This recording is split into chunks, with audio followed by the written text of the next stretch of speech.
Assalamualaikum warahmatullahi wabarakatuh. Kami nagaa fayyaadhaa jirtanii. Dubbii waa bakka nagaa gaafatanii jirtu.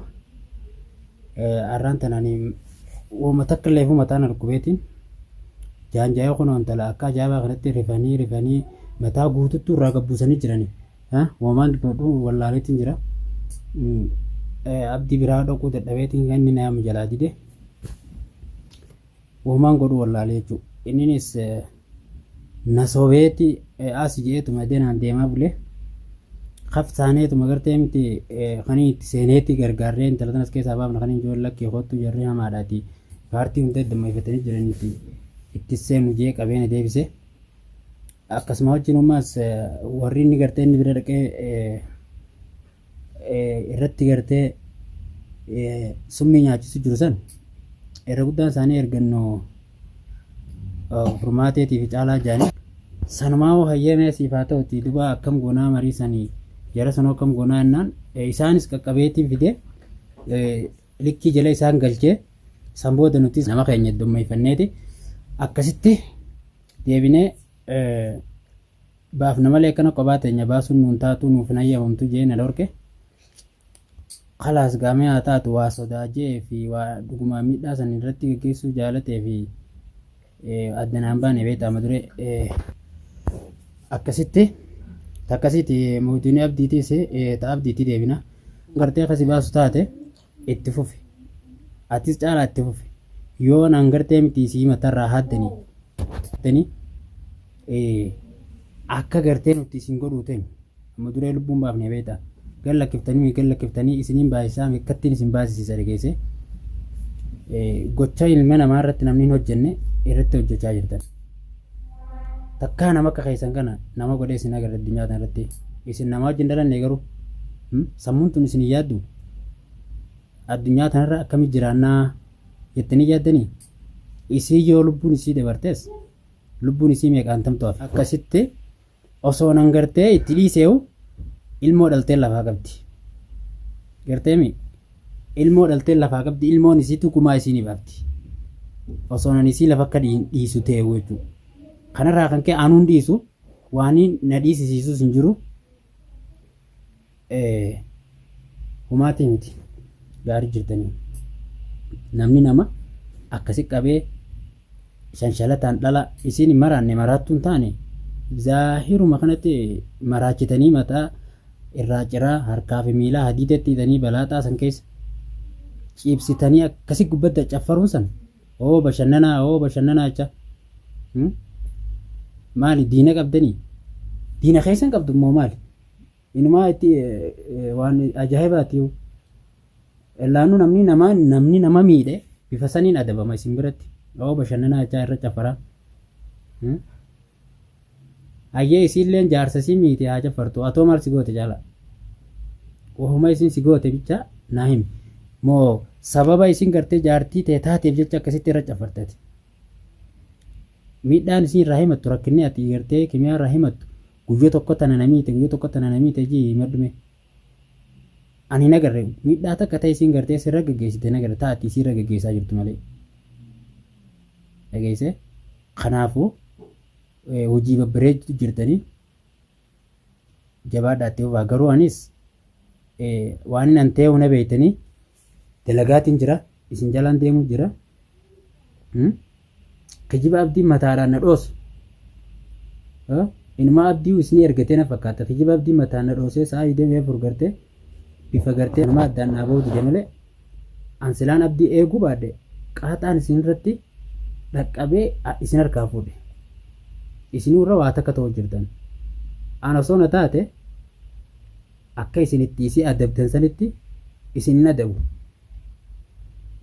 hojiin isin godhaa jirtan adabbiin isin gaggeessaa jirtan waan dhaabbatuu sii miti ilmaa ilmotti waan dabra ijaa nama keessatti uumaa deemuu jirtanii jechuudha.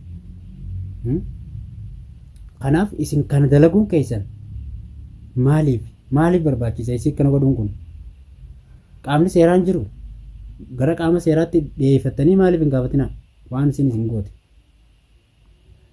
san bira dabri isinis nama qabdi miidhaa isin jawaadii irra gaggeessiteef waa'ee maawurtii ni dubbaddoon as keessatti waa'ee gartee jaartii caalaa xiqqoodhaan hin dubbatu. Miidhaa isin jawaatee gooteef gara kiyya dhuftanii maaliif natti himatina? Gabaabdummaa dhiiftan moo hin dhiiftan akkatti jirtan kana? Dhiiftan moo hin dhiiftan? Kuni dhaamsa kiyya ka gartee muslahaatiyyaati. Kani itti muslahaa isiniif yaaduudhaan dhaamsa isinii godhu jiran amma. Dhiiftan moo hin dhiiftan gabaabdu? Abdi sodaate isaniif yoo fedhe fincaan isin ifirra gataa naqu gartee waa isin ergattaniif hojii teessan ana lafatti isinirraa qabu jiraachuu wahuma fedheewu taanaan abdi akkaan afaanii naan jeetti inni isaa hojjetu hojii irra jira. Akkaan eeggachaa jirutti hojii irra jira. Hojii deebi'ee walitti deebinee jira. Anis kophattiin hojii tijjee gaggeeffachaa dhageesse anis kophattiin hojii tijjee gaggeeffachaa jira. Gaafa ammoo achi lolli walirra banamee anis isin qunnamee isii akkas godhu jirtu jetti jaan isinirra dhaabbadhe. Laaftuu tanatti isii isin harkaa fuudhee isin gallakkisee nagee hangaluun keessan akkan jirre bichaa beekaa takkitti tan lubbuu teessanitti. Animma milkeetaas na agarsiise waa akkaan taatu akka malee taatu akkin itti inni na amansiise bakka san bakka gartee furmaatee ittiin gartee fuudhan ta'uu isiin hin beeka. Manni san mana furmaatee ta'uu hin beeka. Harkeetiin jira. Maaliif jennaan jarra kanatti itti deemanii qaama qullaatti deemanii miti. Dhaabboo gwaan naan jedhu dhaabbadhe. Maaliif hin dhaabbadhe siyoon kan hin jootee namni lubbuu namaa baraaruu deemu lubbuu ofiitis gubbaa akka nama godhuun dhabu dhageesse lubbuun yoo jiraatte lubbuun isii baafti. Lubbuun yoo jiraatte gumaa isiillee baafti. Godhii isin arra isii gootan kanallee yoon hin jiraadheen godha.